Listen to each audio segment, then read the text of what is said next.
नमस्कार दोस्तों। आज हम आपके लिए लेकर आए हैं 19 दिसंबर 2025 की सबसे महत्वपूर्ण करंट अफेयर्स जो स्टेट पीसीएस, रेलवे, बैंकिंग और सभी प्रतियोगी परीक्षाओं के लिए बेहद जरूरी है। तो चलिए शुरू करते हैं। सबसे पहले बात करते हैं अरावली पर्वत श्रृंखला से जुड़े एक बड़े और चर्चित फैसले की। हाल ही में सरकार ने अरावली पहाड़ियों को लेकर एक नई परिभाषा तय की है। अब केवल वही पहाड़ियां अरावली मानी जाएंगी जो स्थानीय भूमि से 100 मीटर या उससे अधिक ऊंचाई की हों और जो मुख्य पर्वत श्रृंखला से 500 मीटर के दायरे में स्थित हों। इस परिभाषा को पर्यावरण, वन एवं जलवायु परिवर्तन मंत्रालय ने अनुशंसित किया है और इसे सुप्रीम कोर्ट की मंजूरी भी मिल चुकी है। लेकिन इस फैसले का असर काफी बड़ा है।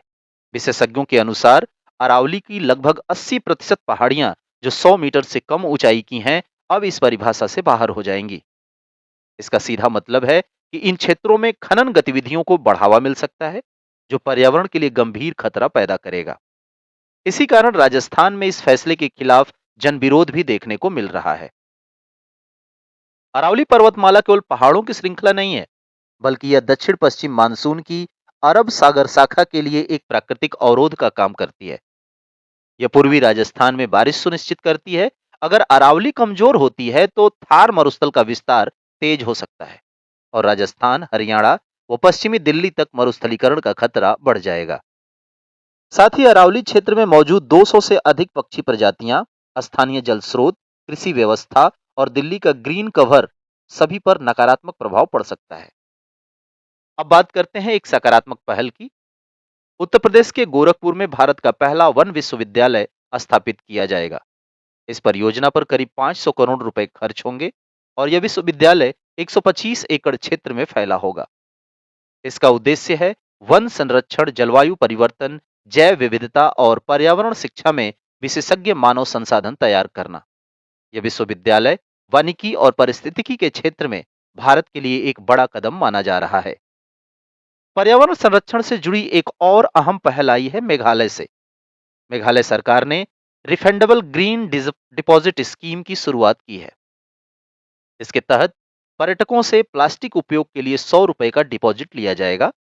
अगर पर्यटक यात्रा के अंत में प्लास्टिक कचरा वापस कर देते हैं तो उन्हें पूरी राशि लौटा दी जाएगी। इस योजना का मकसद पर्यटन से होने वाले प्लास्टिक प्रदूषण को कम करना है। अब चलते हैं रक्षा और अंतर्राष्ट्रीय संबंधों की ओर। भारत और संयुक्त अरब अमीरात के बीच डेजर्ट साइक्लोन सेकेंड नामक संयुक्त सैन्य अभ्यास आयोजित किया गया। यह अभ्यास अबू धाबी में हुआ और इसका उद्देश्य दोनों देशों की सेनाओं के बीच सहयोग और संयुक्त सैन्य क्षमता को मजबूत करना है। इस अभ्यास में भारत की ओर से 45 सैनिकों ने भाग लिया। इसका पहला संस्करण 2024 में राजस्थान में आयोजित हुआ था। अब एक दुखद समाचार। भारत के महान मूर्तिकार राम सुतार का 100 वर्ष की आयु में निधन हो गया। वे महाराष्ट्र से थे और भारतीय कला को वैश्विक पहचान दिलाने में उनका योगदान अमूल्य रहा।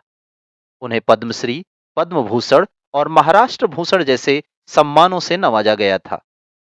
राम सुतार की सबसे प्रसिद्ध कृतियों में गुजरात की स्टैच्यू ऑफ यूनिटी, तमिलनाडु की स्टैच्यू ऑफ विलीवर, बेंगलुरु की स्टैच्यू ऑफ प्रॉस्पेरिटी और कुरुक्षेत्र का कृष्ण अर्जुन रथ शामिल है। अब खेल जगत की खबरें। WTA player of the year 2025 का खिताब आर्याना सबालेंका ने जीता है, जो बेलारूस की टेनिस खिलाड़ी हैं। यह पुरस्कार महिला टेनिस संघ द्वारा दिया जाता है और इसकी शुरुआत 1977 में हुई थी। फुटबॉल में फीफा इंटरकॉन्टिनेंटल कप 2025 फ्रांस के क्लब पेरिस सेंट जर्मन ने जीता है। फाइनल में उसने ब्राजील के फ्लेमिंगो क्लब को हराया। इस टूर्नामेंट का आयोजन कतर में किया गया। टेनिस प्रीमियर लीग के 7वें संस्करण का खिताब GS दिल्ली SS ने अपने नाम किया, जबकि उप विजेता रही मुंबई ईगल्स। इस लीग का सबसे सफल टीम हैदराबाद स्ट्राइकर्स रही है, जिसने अब तक 3 खिताब जीते हैं। अब बात करते हैं रैंकिंग की। ब्लूमबर्ग की 2025 की रिपोर्ट के अनुसार दुनिया का सबसे अमीर परिवार वाल्टन परिवार है, जबकि भारत से अंबानी परिवार इस सूची में 8वें स्थान पर है और टॉप 25 में शामिल एकमात्र भारतीय परिवार है।